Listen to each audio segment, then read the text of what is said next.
எல்லாருக்கும் ஹாய். நான் இன்றைக்கி சோயா பிரியாணி செய்ய போகிறேன்.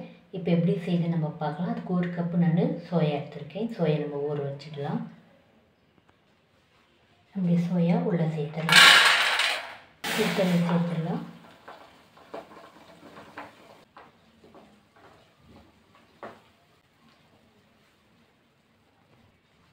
பத்து நிமிஷம் இருக்கட்டும். இப்போ 10 நிமிஷம் ஆயிடுச்சு.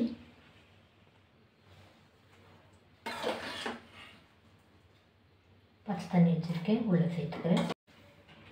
தண்ணி இல்லாத நல்லா பிசைஞ்சு எடுத்துடலாம். அவ்வளோதான், எல்லாம் அப்படியே எடுத்துடலாம். 1/2 டீஸ்பூன் மிளகாய்த்தூள், 1/2 டீஸ்பூன் கரம் மசாலா, 1 டீஸ்பூன் இஞ்சி பூண்டு பேஸ்ட் சேர்க்குறேன், 1/4 கப்பு தயிர் சேர்க்குறேன், தேவையான உப்பு, கை போட்டு நல்லா நம்ம மிக்ஸ் பண்ணி விட்டுடலாம். 20 நிமிஷம் இருக்கட்டும். 2 டேபிள் ஸ்பூன் நெய் சேர்க்குறேன், 1 டேபிள் ஸ்பூன் எண்ணெய், 2 ஏலக்காய் சேர்க்குறேன், 2 லவங்கம் சேர்க்குறேன், 1 துண்டு பட்டை, 2 சின்னதாக பிரியாணி இலை, 1 வெங்காயம் கட் பண்ணி வச்சுருக்கேன் சேர்த்துக்கிறேன், 2 பச்சை மிளகாய். எல்லாம் மிக்ஸ் பண்ணிடலாம். வெங்காயம்லாம் வதங்கி வரட்டும். 1 டீஸ்பூன் இஞ்சி பூண்டு பேஸ்ட் சேர்க்குறேன், மிக்ஸ் பண்ணிட்டுக்கலாம்.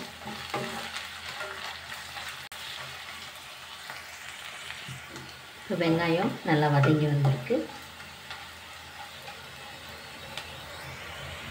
கொஞ்சமாக மஞ்சள் தூள் சேர்க்குறேன், 1 டீஸ்பூன் மிளகாய்த்தூள், 1 டீஸ்பூன் கரம் மசாலா. ஒரு வாட்டி நல்லா மிக்ஸ் பண்ணிடலாம். 1 தக்காளி கட் பண்ணி வச்சுருக்கேன் சேர்த்துக்கிறேன். தேவையான உப்பு சேர்த்துடலாம். நல்லா மிக்ஸ் பண்ணிடலாம். தக்காளி நல்லா வதங்கி வரட்டும். இப்போ தக்காளி நல்லா வதங்கி வந்திருக்கு.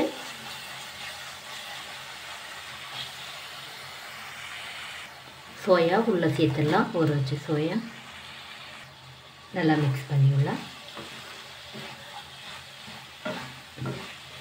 5 நிமிஷம் லோ ஃப்ளேமில் வேகட்டும்.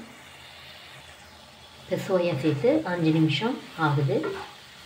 நம்ம ரைஸ் சேர்த்துடலாம். 1 கப்பு பாசுமதி ரைஸு 1/2 hour நான் ஊற வச்சுருக்கேன், அதை சேர்த்துக்கிறேன். ஒரு வாட்டி மிக்ஸ் பண்ணி விட்டுடலாம்.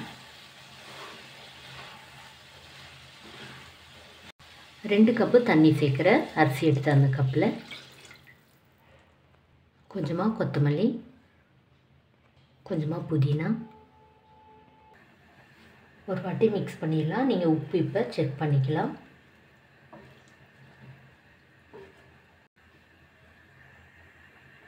இப்போ நல்லா ஹை ஃப்ளேமில் ஒரு கொதி வந்துச்சு. இப்போ லோ ஃப்ளேம் வச்சுட்டு மூடி போட்டுடலாம். நான் ஸ்டவ் லோ ஃப்ளேம் வச்சுட்டேன், மூடி போட்டால் இருக்கட்டும். இப்போ நான் ஓப்பன் பண்ணுறேன். இப்போ லோ ஃப்ளேமில் 7 நிமிஷம் ஆகுது. நான் மூடி போட்டு